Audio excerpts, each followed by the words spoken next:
ఆధ్యాత్మిక మిత్రులకు నమస్కారం.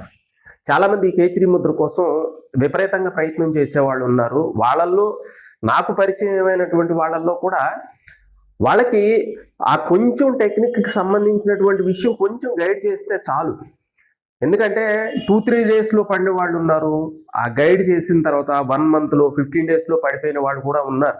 దాన్ని కరెక్ట్‌గా అర్థం చేసుకొని అప్లై చేయగలిగితే చాలు. ఇంకొకటేంటంటే ఆల్రెడీ కేచరి ముద్ర పడిపోయిన వాళ్ళు కూడా అసలు కేచరి ముద్ర అని కూడా తెలవని వాళ్ళు. ఎందుకంటే యాక్చువల్‌గా అది కేచరి ముద్ర పడిపోయింది అని తెలిస్తేనే దాన్ని వాడుకునేటువంటి అవకాశం ఉంటది. మీ జేబులో డబ్బులున్నాయి మీకు తెలీదు.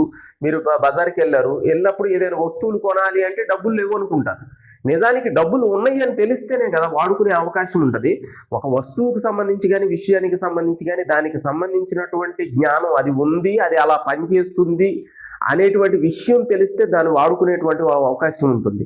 కాబట్టి కేచరి ముద్రకి విపరీతంగా ట్రై చేసేటువంటి వాళ్ళు ఏంటంటే ఈ కొంచెం గైడ్ చేసే వాళ్ళని కొంచెం ఎక్స్పీరియన్స్ ఉండి గైడ్ చేసే వాళ్ళ ఇదిలో ఆధ్వర్యంలో ప్రయత్నం చేస్తే చాలా మందికి కేచరి ముద్ర పడేటువంటి అవకాశం ఉన్నవాళ్ళు చాలా ఎక్కువ మందే ఉన్నారు.